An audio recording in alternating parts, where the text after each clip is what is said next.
Assalamualaikum warahmatullahi wabarakatuh. Saya Siti Suryani dari SD Negeri Gelaran 1, CGP Angkatan 6.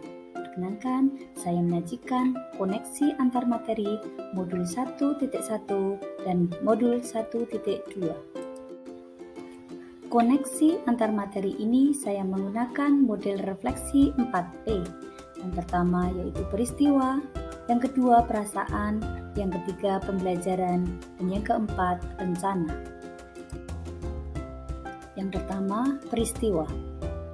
Momen yang mencerahkan bagi saya dalam proses pembelajaran modul 1.1 hingga modul 1.2 adalah pada saat mempelajari bahwa pendidikan adalah proses menuntun anak sesuai dengan kodrat alam dan zaman agar mencapai kebahagiaan dan keselamatan. Momen ini membuat saya berpikir kembali, apakah selama ini anak-anak bahagia saat belajar dengan saya? Selain itu, saya mempelajari nilai dan peran guru penggerak. Diri tertuntut mengamalkan nilai-nilai tersebut agar menjadi guru yang bisa memberikan pembelajaran yang bermakna.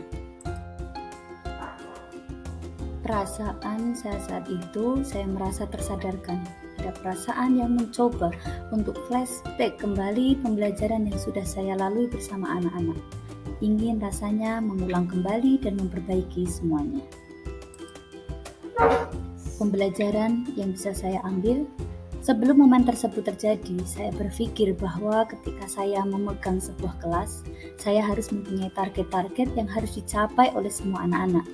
Selain menuntaskan materi dalam satu semester, juga KKM menjadi tolak ukur keberhasilan pembelajaran.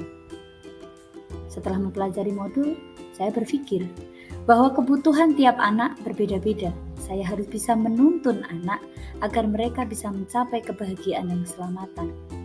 Kemudian menerapkan nilai-nilai guru penggerak merupakan langkah untuk mencapai pembelajaran yang bermakna.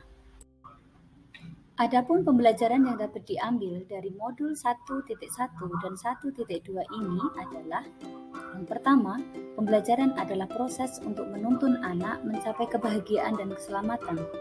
2. Dalam proses menuntun anak harus mempertimbangkan kodrat alam dan kodrat zaman.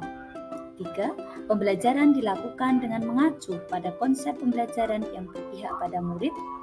Yang keempat, nilai dan peran guru penggerak yang harus dikembangkan adalah mandiri, reflektif, kolaboratif, inovatif, dan berpihak pada murid. Rencana saya setelah mempelajari modul 1.1 dan modul 1.2, yang pertama, menumbuhkan motivasi siswa untuk belajar sekaligus bentuk pendidikan atau penumbuhan karakter baik siswa di sekolah. Yang kedua, melatih dan mengaktifkan siswa dalam diskusi. Yang ketiga, mengambil inisiatif melakukan pembelajaran yang menyamankan siswa tanpa perlu menunggu komando. Yang keempat, melakukan kegiatan efektif sebagai upaya untuk senantiasa mengevaluasi proses pembelajaran. Yang kelima, terampil bekerja sama dan berkomunikasi. Keenam, senantiasa berinovasi dalam pembelajaran, menemukan cara baru untuk diterapkan sehingga pembelajaran tak terasa sebagai beban, tetapi tetap bermakna bagi siswa, menggunakan berbagai sumber belajar, menyenangkan, dan tentunya sesuai dengan cara belajar siswa. Yang ketujuh, menempatkan diri seperti semboyan Ki Hajar Dewantara, ing ngarsa sung tulodo, ing madya mangunkarsa tuturi handayani. Demikian tadi koneksi antar materi modul 1.1 dan modul 1.2 dari kami. Terima kasih, salam sehat dan bahagia. Assalamualaikum warahmatullahi wabarakatuh.